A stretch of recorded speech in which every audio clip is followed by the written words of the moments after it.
Welcome back to Slow Pitch City here in Dorchester for the SPO Miken Elimination Weekend, and 13-6 the score here as we go into the top of the third. The Aftershock have had a pretty good offensive showing here in the first 2 innings, putting up 5 runs in the second inning. They're looking to keep things going here. I want to encourage the viewers that are in proximity to Dorchester at Slow Pitch City to come on out and watch some of these games. This division, the A division, is back here in 2 weeks playing in another Super Series event. This slow pitch here being played is the best slow pitch in the province and most likely in Canada. Inside Yakura. Come on, boys, here we go. His at bat so far. Yakura's nickname is Yak. Yeah, come on, have a little fun here. As is the usual case, it's with most sports. Yakura is going to hit and get the wheels going. He's in safe at second.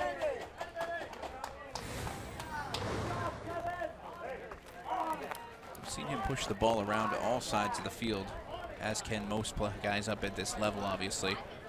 Then using that speed to fly around the bases and get in for a quick double.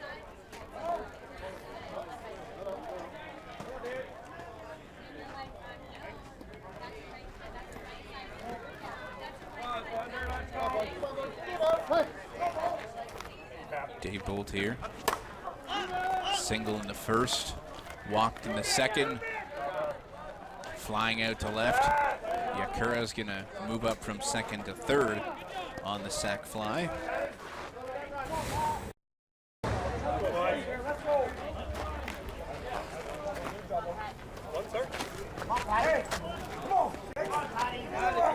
Pat Severin has a single and a home run here so far.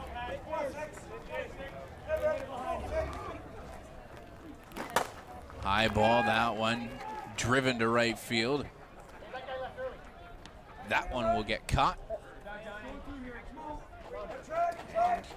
Back-to-back outs here on fly balls. Run does come in to score though, as Ryan Yakura was tagging up on the play. So make it 14-6 now. The Aftershock have to be pleased to get this far in the tournament because I know they're missing some key personnel. And to reach the final in the elims with missing players is very good for them. Deep drive, that one clears the fence. So a solo shot here for Derek McGrath. So it was really important the Aftershock win the semifinals, and the reason for that is both these teams are going to the Canadian Championships this year in Whitehorse, Yukon, which will take place 4 weeks from now. And if the Orioles, who are one of the favorites, were to win the Canadian Championship, they automatically go back next year to Quebec as defending champions. What would that do is that would put Aftershock in the default position as the Eliminations first choice because they reached the finals against the Orioles. So that semifinal game against the Naturals that they won was very big, especially if the Orioles could win the Canadian Championship. That one through the gap at second base.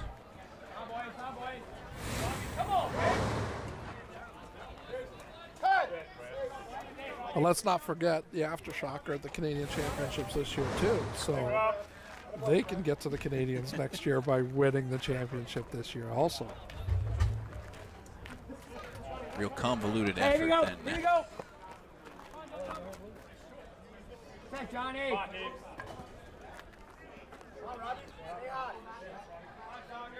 That was Jason Farmer in there for the Aftershock. Farmer's going to go first to third as he's in for Keith Woodcock now. Robbie Lawrence with a hard shot there for a single.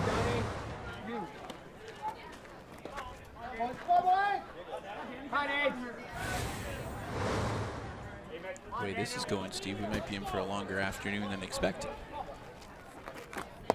Right there, right there. Well, at least we have an umbrella over us, shading us a little bit. I was going to say, I think I want one of those ones that it does a slight 45 now.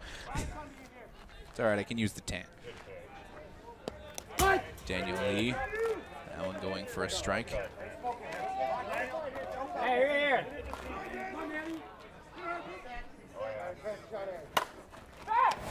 Hard shot, that one picked up by the shortstop. So they leave 2 on, but 2 more come in to score here for the Aftershock. We were speaking about the Canadian Championships earlier, Ryan, and I was talking to some of the players who are going out there to Whitehorse, Yukon, and a lot of them want to go there because they've never been there before and they want to see what it's like. That's the other thing, too, for some guys that have played, as you mentioned, upwards of 20 years. They've probably seen all the diamonds they play on many, many times, so maybe a little bit of a lure, something a little different sort of thing. Yeah, so what's happening this year in Whitehorse is the dimensions of the diamond are minimal. And what I mean by minimal is, in order to have a men's championship, the minimum distance to the home run fence has to be 275 feet. Normally, this division plays fences at 300 to 320 feet. And that's traditionally what Sloping City is. The Yukon home run fence is 275 feet. They're only allowed 7 home runs. They're putting up a 39-foot mesh above the home run fence out in the Yukon for safety reasons. But in saying that, the 275-foot fence is so close that these teams are going to hit their home runs quickly. And what it's going to do is bring parity to the division, because the teams who do not hit the long ball like the stronger teams as often are now going to be able to play on the same level as the rest of them. So it should be interesting going up to the Canadians. Jeff Filardo, single back in the first. Come on, boys. Come on, Came around the Jeffrey. score. Come on, Jeffrey. Jeff prefers a high inside pitch on the shoulders. But now he's going to go with any pitch, because it seems that the pitch that Kyle just threw Show me why you're the best. hit part of the mat. Show me why you're the best, Jeffrey. Filardo just going to spray that one to left field.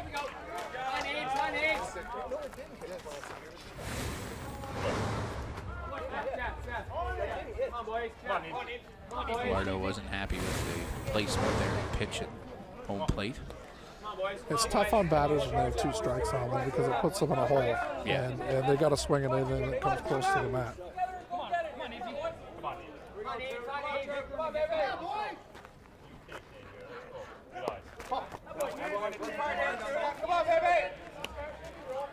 Curtis Nebel. Hard shot, right center field. That one will get over the fence. There's a jumping effort out there in center.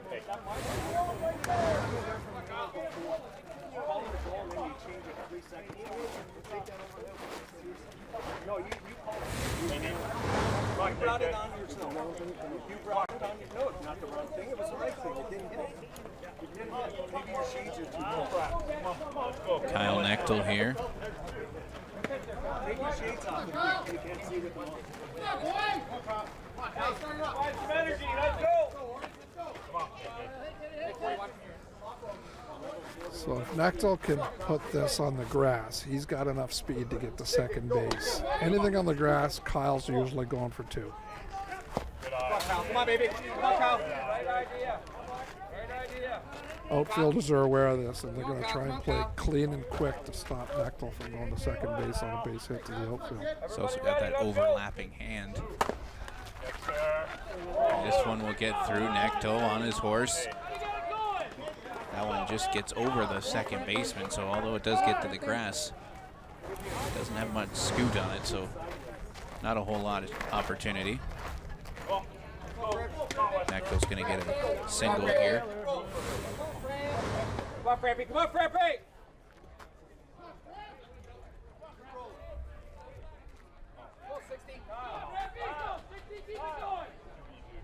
Still lots of conversation over on the Orioles bench here. That's probably the toughest thing for an umpire at this level, is the game management. And the fact that everybody's in nice close proximity to one another. Mark Frampton, hard shot left field. That'll move Nectel up to second. That's the other thing, best response to a frustrating situation is getting the bats going. Come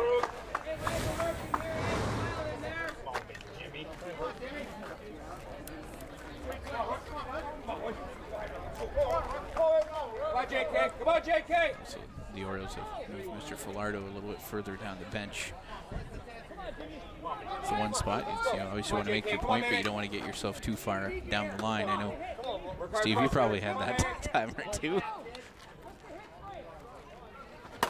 Yes, sir. One to the right-hand side. It'll get past the second baseman. Frampton will go over to third. Nectel comes in to score. And James Kelly with a big single here. What's funny, Ryan, is that Jeff Filardo and myself are both from the Niagara area, and we see each other a lot.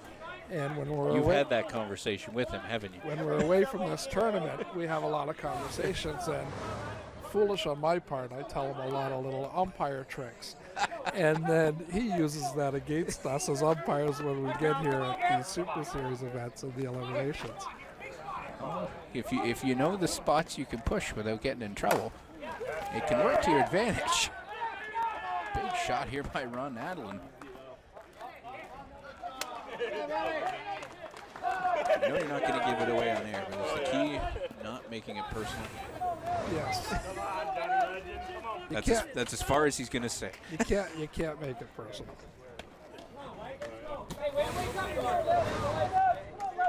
Come on, Johnny Legend. Come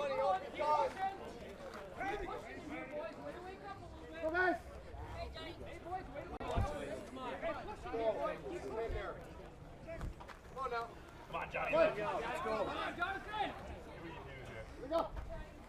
Legal call there.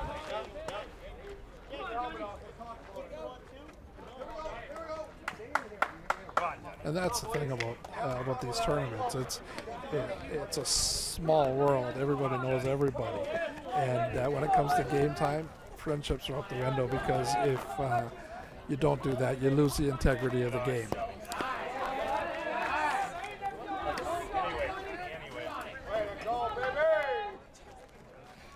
That one held off here.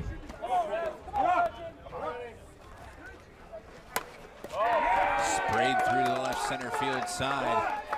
Two are going to come in to score easily here.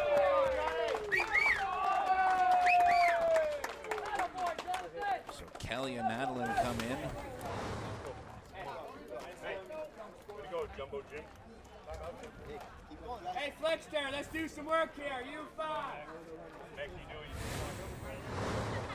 Jim Chapman coming out to talk to Kyle now. Takes a lot to take Kyle off the center of the infield, as he pitches almost all the time for the Aftershock.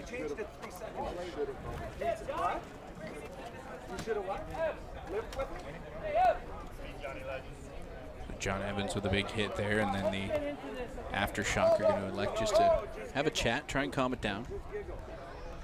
You're making the commentators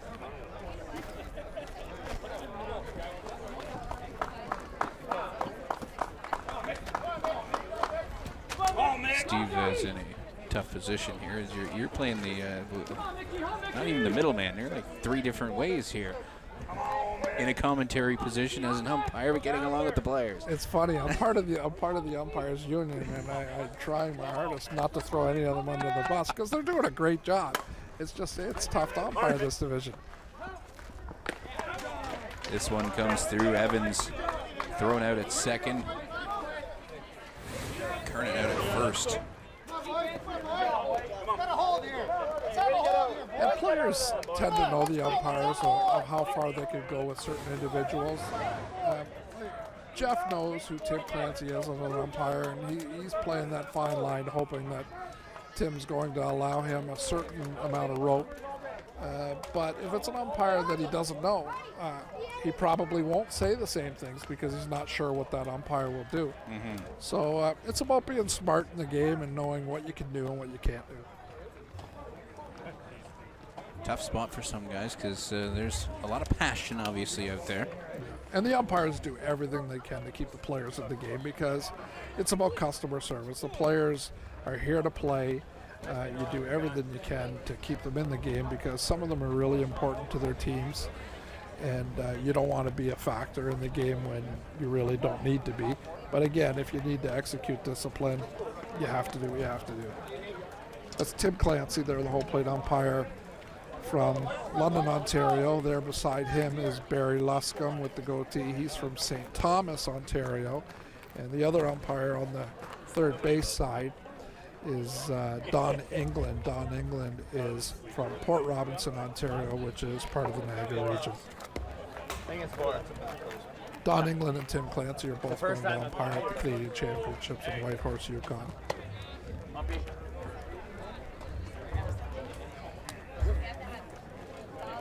Talking to a lot of players about who are going out to the championships. The flights going out there are very expensive, and in order to save costs, some of them are driving to Ottawa to fly out of Ottawa to get to the Whitehorse Yukon.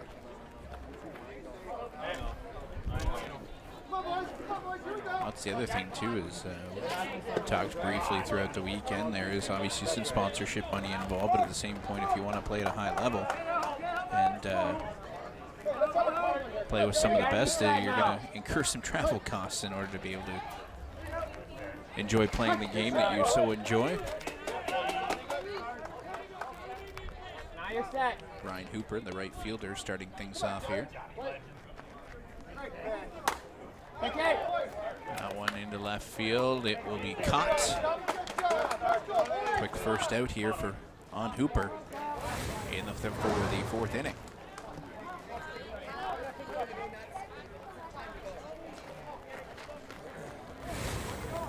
Saw Wayne Parent walk over and say to the pitcher and catcher, time to go. As you said, obviously an experienced guy. He knows the situation and wants to guide his infielders and teammates to what they would hope to be obviously a good position.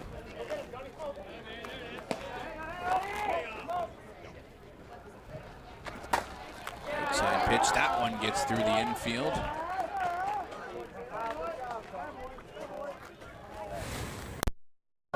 Single here for the Aftershock. There you go. Same thing, I don't work again. Had an inside the park home run back in the first inning, but gonna see a courtesy run come in here.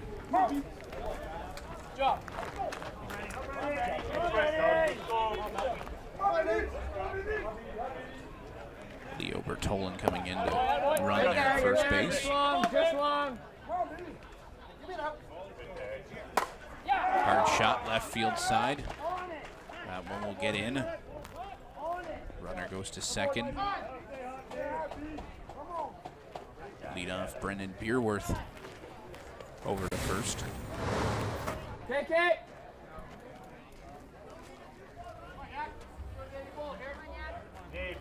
Come on, Johnny. Ryan Yakira, the middle infielder. Double last time around.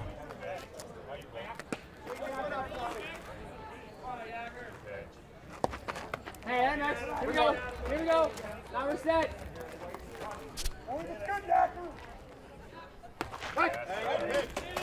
This one goes for a strike. Outside pitch. Turning around and now tagging at second. And a bit of a tough spot there as James Kelly tried to make the scoop on the ball coming back in. The man at third not heading home in that situation. Runners in the corners here. Davey Bolt's probably thinking yard.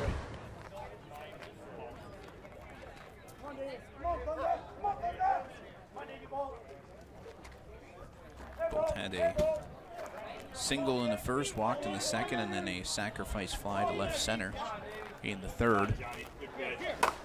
Bolt with an absolute bomb. You weren't kidding when he was thinking yards. That's why he's so important to the Aftershock, because he can do a little bit of everything. He's a great center fielder. He can hit yard. He can hit singles.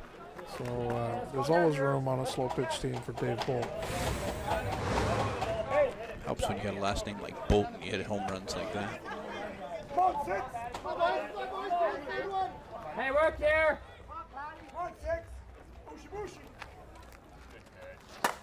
Hard shot. That one gets through. Pat Severin hits the single, looking to second, but retreating back to first.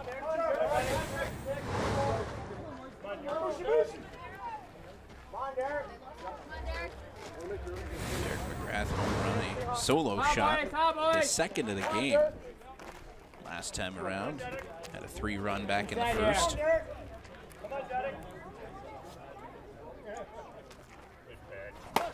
Ronnie tailing on ya. That one caught in right field.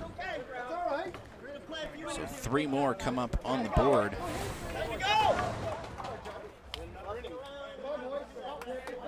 As you take another look at that one, a catch in right field.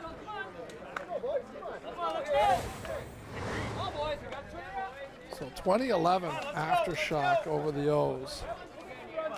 And as I said earlier, in the game of slow pitch, you can never have enough runs.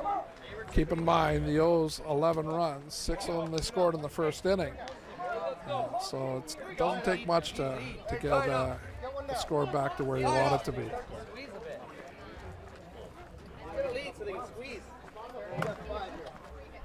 Bottom of 4, 9-run differential. The difference between the two teams right now, especially if we go to an if necessary, which would be a second game for the championship, the Aftershock have to beat the Orioles twice. The Orioles are undefeated this weekend, so they only have to win once. The Aftershock had a loss over the course of the weekend. But the big difference right now is the Orioles have saved some key personnel and are not playing them in this game right now. The Aftershock do not have a deep bench. They're using everything they can to win every game. They're scratching and clawing, where the Orioles will have a little bit of fresh legs for that second game if it does go to an if necessary. Deep shot center field. That one caught. That was Mark Foster. Yeah, so let's keep an eye on Wayne Perrin as a batter. He's going to use the depth of the box, the full 7 feet. If he gets a deep pitch, especially if he doesn't have a second strike on it, he's not going to swing at it. If he gets a shallow pitch and it's the first pitch, he's chasing it with 2 steps. So let's see what he does here. Shallow pitch, pushes it to the right-hand side. Nice hard shot. So folks, don't tell me that umpires aren't paying attention to the game. Steve just proved exactly that they are. Stay out here. Hey, do you right now? Hey, don't change a thing right now. Rob Sitch, another one of those players who's can do a little bit of everything. Infield, outfield, can hit where you need him to hit.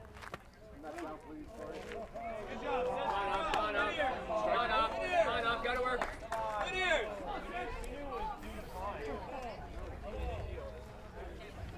Catcher decides to take a step there and deliver the ball back. Oh.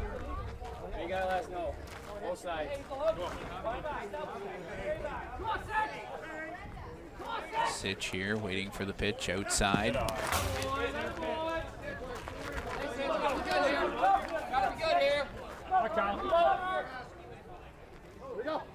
High pitch, that one called illegal, so Sitch will get a free base. So Jeff Villardo coming up to the plate.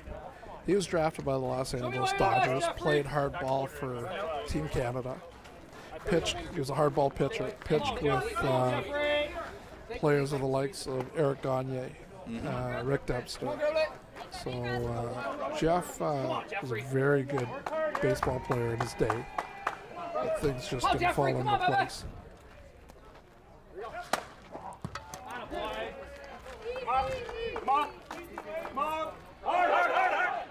Ball's going to come in, and that one will score. Sitch will move up to second. Parent in to score. Apparently it's somebody's birthday. So Jeff picked up the hole in the middle of the infield. And if you watch here, Jeff sneaking over to second base after this bad throw at home. We can't see him on camera there, but I laugh when I see that because Jeff and I know each other very well. And Jeff's always told me he's sneaky fast. It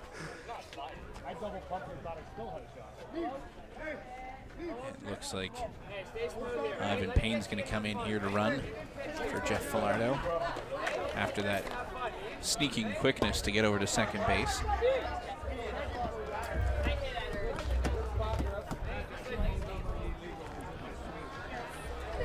So if Nebel gets his pitch, he should be going yard, and he should be going in between center field and right field here.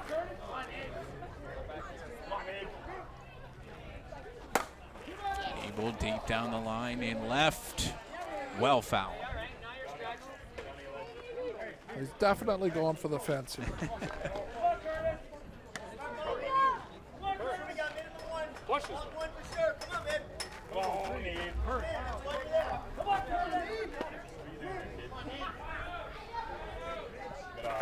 Short pitch there.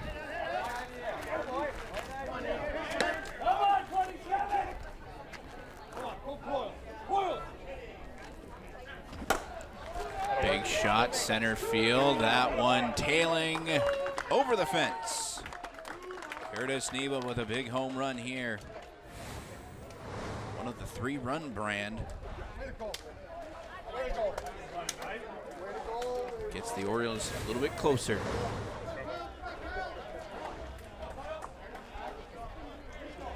Now only a 5-run differential, which as we've seen can be recouped in a quick fashion. Kyle Nechtel, a lot of these players take the game very seriously, Kyle Nechtel being one of them. Kyle goes to indoor facilities throughout the winter season and keeps his swing and works on it throughout the year in the off season. 3 home runs right now for the Orioles. Somewhere in the, I believe, 5 territory for the Aftershock. 5 and then the inside the park brand. Kyle Nechtel's going to draw a free base here. And unless it's hit directly over the fence, Steve, it will not count towards your total. Well, it looks like Kyle's going over to the sideline for a reason. Just a quick conference here between he and the catcher. Pat Severin goes over and has a quick word. This is just the unintentional intentional timeout, isn't it? Yes. And when teams tend to abuse it, we allow everything within reason, but if teams start to abuse it, the umpires need to use the rule book to control the game. And ultimately, you give the pitcher 20 seconds to pitch the ball and the batter 10 seconds to get in the batter's box. But that is just if you really need to use that.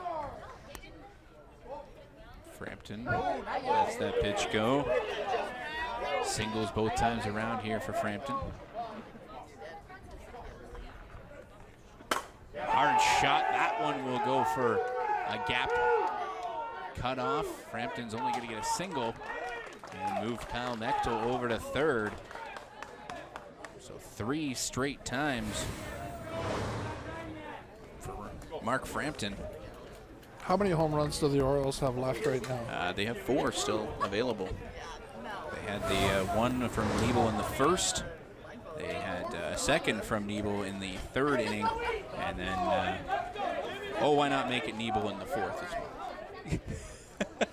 James Kelly is going for the fence here. If they've got 4 left here in the 4th inning, James Kelly is going for the fence. Legal call. Kelly was thinking about it.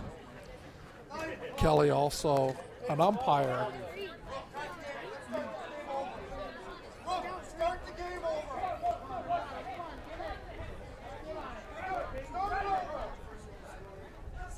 Outside pitch.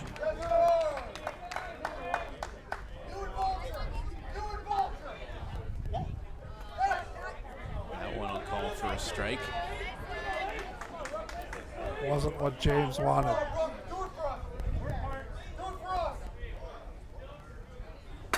Hard shot, that one. Gets to the left fielder, and I believe that was dropped. Yes, it was.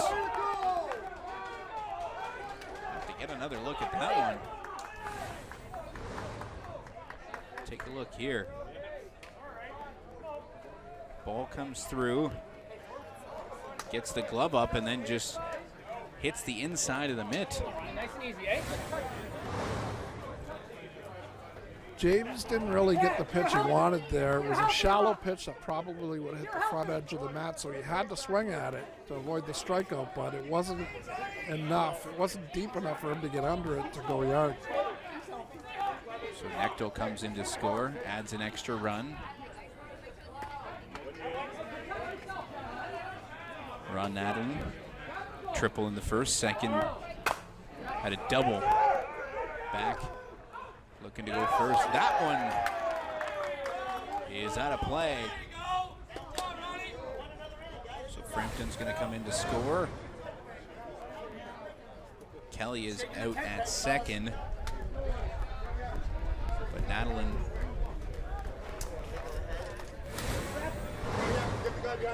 is going to take second base here. Tough double play to turn. The infielder was playing deep on the grass, so it was a hard hit ball, which helped. But it was a solid throw to second, a solid throw to first, and they had to rush it over to first base and over the first baseman's head. Move Nadeline over to second. John Evans here. The Orioles back within 3 runs.